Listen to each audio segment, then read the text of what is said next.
Hallelujah, praise the Lord everyone. मैं परमेश्वर की प्रेजेंस में आप सबका वेलकम करती हूँ और मैं विश्वास करती हूँ आप सब सुपर ब्लेस्ड हैं। परमेश्वर का आत्मा आप सबके साथ है।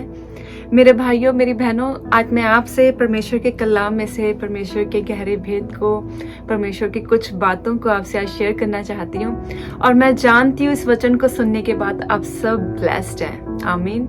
मेरे भाइयों, मेरी बहनों, योना की किताब 1 और उसकी 1 आयत में लिखा है, यहोवा का यह वचन अमित्तै के पुत्र योना के पास पहुंचा, उठकर उस बड़े नगर निनवे को जा और उसके विरुद्ध प्रचार कर, क्योंकि उसकी बुराई मेरी दृष्टि में बढ़ गई है। परंतु योना यहोवा के सम्मुख से तर्शीश को भाग जाने के लिए उठा और याफा नगर को जाकर तर्शीश जाने वाले एक जहाज पाया और भाड़ा देकर उस पर चढ़ गया कि उनके साथ यहोवा के सम्मुख से तर्शीश को चला जाए। मेरे भाइयों, मेरी बहनों, आप सब ने योना के बारे में ओल्ड टेस्टामेंट में रीड किया होगा, पर मैं आप सबसे आज एक बात को शेयर करना चाहती हूँ कि हम भी कहीं ना कहीं योना की तरह परमेश्वर के साथ ट्रीट करते हैं, जिस तरह योना ने परमेश्वर के साथ ट्रीट किया। परमेश्वर का वचन योना के पास पहुंचा और परमेश्वर से क्या कहते हैं कि निनवे को जाकर उसके विरुद्ध प्रचार कर, क्योंकि उसकी बुराई मेरी दृष्टि में बहुत ज्यादा बढ़ गई है।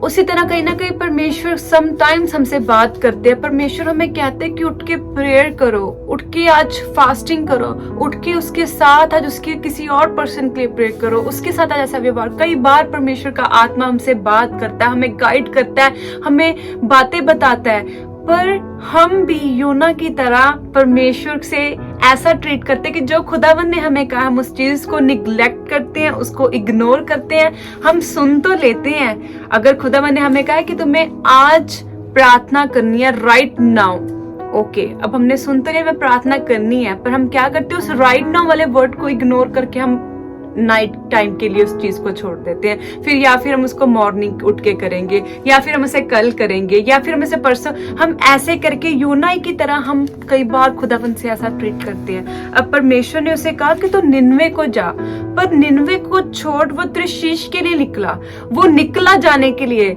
उसने सुना कि परमेश्वर ने मुझे जाने के लिए बोला है निनवे, पर निनवे की जगह वो परमेश्वर के सम्मुख से, यहोवा के सम्मुख से तर्शीश को चला गया। परमेश्वर के सामने से वो निनवे को छोड़ तर्शीश को चले गया।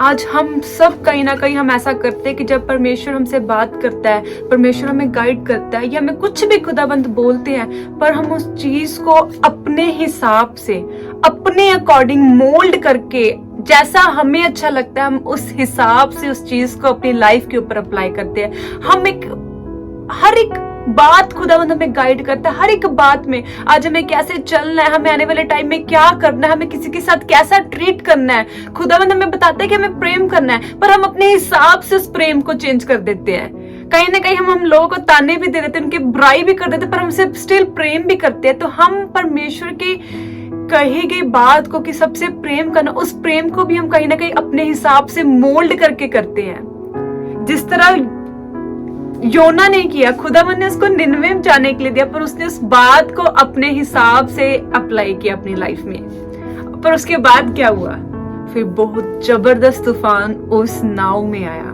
जिस नाव में योना जा रहा था, जबरदस्त तूफान, लहरों की लहरें उस किश्ती के पास, ऊपर नीचे तूफान, बुरे तरीके का खतरनाक तूफान आया। लोग डरने लगे, सब घबराने लगे। योना की किताब 1 उसकी 12 आयत में लिखा है, उसने उनसे कहा, मुझे उठाकर समुद्र में फेंक दो, तब समुद्र शांत पड़ जाएगा, क्योंकि मैं जानता हूं कि यह भारी आंधी तुम्हारे ऊपर मेरे ही कारण आई है। अब एंड ऑफ द डे क्या हुआ, योना को पता था कि जो ये चल रहा है ये मेरे कारण है। हम सब उसी तरह जानते हैं, जब हम पता है आज कोई भी पर्सन अपनी लाइफ में पाप कर रहा है, उसको पता परमेश्वर का वचन क्या बोलता है, पर उसको पता वो उसके खिलाफ काम कर रहा है, तो आने वाले टाइम में उसको ये भी पता अगर उसकी लाइफ में कुछ भी दुख तकलीफ आती है तो उसको पता है वो खुद रिस्पॉन्सिबल है। बट आज के टाइम में बहुत से मेरे ऐसे भाई बहन हैं जब वो खुदावंद के सम्मुख पाप करते हैं, उसके बाद जब उनकी लाइफ में दुख, बीमारी, तरह तरह की परीक्षाएं, तरह तरह की मुसीबतें जब उनकी लाइफ में आती हैं, तो वो जानते हैं कहीं ना कहीं कि वो दुख, वो तकलीफ, वो बीमारी, वो निराशा, उनके किए गए गुनाह, उनकी की गई वो बुराइयां जो खुदावंद के खिलाफ, परमेश्वर के विरुद्ध जो पाप का कारण थी, उन्होंने वो काम किए हैं। वो जानते होते कि जो आज उनकी लाइफ में चल रहा है वो उनके किए गए सिन के कारण है, बट स्टिल वो एक्सेप्ट नहीं करते, वो तौबा नहीं करते। वचन कहता है जब हम अपने गुनाहों को परमेश्वर के सम्मुख जब हम एक्सेप्ट करते हैं, रिपेंट करते हैं, तो खुदावंद हमें माफ करता है। तब परमेश्वर हमें माफ करता है, हमारे सारे अपराधों को वो क्षमा करता है। अब योना ने गलती तो उसने की थी, बट स्टिल योना ने एक्सेप्ट किया कि जो समुद्र में जो भी आंधी चल रही है वो मेरे कारण पड़ी है, तुम मुझे समुद्र में फेंक दो तब ये शांत हो जाएगा। पर आज लोग एक्सेप्ट नहीं करते। आज लोगों को पता है हमने पाप किया है, पाप करते रहते लाइफ में फिर निराशा आ रही है, लाइफ में फिर गड़बड़ी आ रही है, बट स्टिल एक्सेप्ट नहीं करते कि हम पापी हैं। वो स्टिल अपने आप को आत्मिक समझते हैं, वो स्टिल अपने आप को एक धर्मी पर्सन समझते हैं कि मैं बहुत अच्छा हूं। वो कल जो कि उसको भूल जाते हैं कि हमने कल किसी के साथ क्या ट्रीट किया, और नेक्स्ट डे जाके वो प्रेज द लॉर्ड, वो बहुत अच्छे से, पर वो भूल गए कि हमने कल उनके साथ बुराई की। अगर बुराई की तो आपको, अगर सुबह आपने किसी से बुराई की तो रात को प्रार्थना में घुटने को टेके खुदावंद से माफी मांगो, परमेश्वर मुझसे ये गुनाह हुआ है, खुदावंद मैंने आज किसी के साथ बुरा ट्रीट किया है, परमेश्वर मैं जानता हूँ, मेरा विवेक जानता है मैंने किसी के साथ धोखा किया है। अपने घुटने को टेक कर कन्फेस करो कि खुदावंद मैंने ये किया है। पर लोग भूल जाते हैं। आज लोग लोगों के प्रति बुराई करते हैं, नफरत भरी है, फालतू का घमंड भरा है अंदर। परमेश्वर जो बात करता है उस चीज को छोड़ वो अपनी मर्जियां करते हैं, और जब फिर लाइफ में निराशा आती है तो वो भूल जाते हैं कि उन्होंने क्या किया है, और स्टिल वो करते रहते हैं। मेरे भाइयों, मेरी बहनों, जब योना ने अपनी गलती को एक्सेप्ट किया और उसके बाद एक्सेप्ट करने के बाद वो जब समुद्र में गिराया गया तो स्टिल खुदावंद ने उसको सेव किया।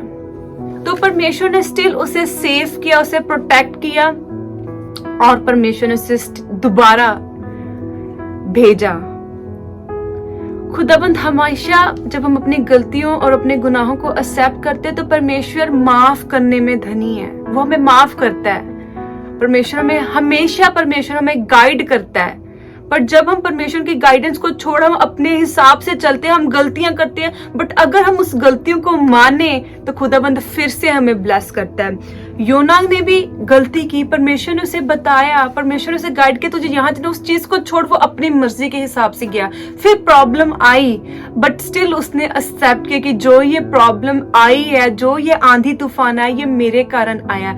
उसके बाद उसने खुदावंद से प्रार्थना और दुआ की और एक्सेप्ट किया अपनी गलती को। परमेश्वर ने उसे फिर से बचाया और उसको न्यू लाइफ के साथ ब्लेस किया।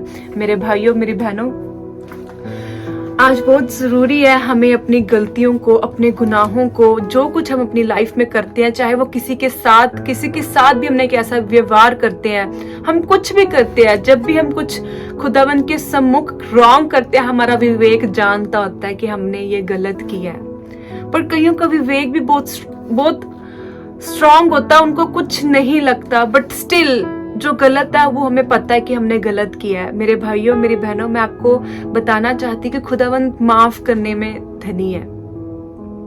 आपने कोई भी गुनाह, कोई भी गलतियां, कुछ भी परमेश्वर की आवाज को चाहे आपने 100 बार रिजेक्ट किया, 100 बार निग्लेक्ट किया, अपनी मर्जी से चले, आज परमेश्वर से माफी मांगो। आज खुदावंद से बोलो, खुदावंद मुझे माफ करे। घुटनों में आओ, प्रार्थना करो, खुदावंद फिर आपसे बात करेगा और आपको गाइड करेगा। और जब आप परमेश्वर की आवाज को सुनोगे, परमेश्वर के गहरे भेदों को जानोगे, परमेश्वर की बातों की ओर ध्यान दोगे, तो उसके कही गई बातों के अनुसार जब आप चलोगे, उसके वचन के अनुसार जब आप चलोगे, तो आप ब्लेस्ड होगे। और मेरा ये विश्वास है जितने भाई बहन, जितने भी मेरी बहनें, मेरे भाई जब इस वचन को सुने तो वो एक्सेप्ट करें कि खुदावन हाँ मैंने ये किया है, हाँ खुदावन मुझसे ये गलतियां होती है, कन्फेस करे और रिपेंट करे, तो परमेश्वर आपको ब्लेस करने जा रहा। Blessed in the name of Jesus Christ. और मेरा ये विश्वास है ये वचन आप सबकी लाइफ में 100 गुना फल को लेकर आए। God bless you all.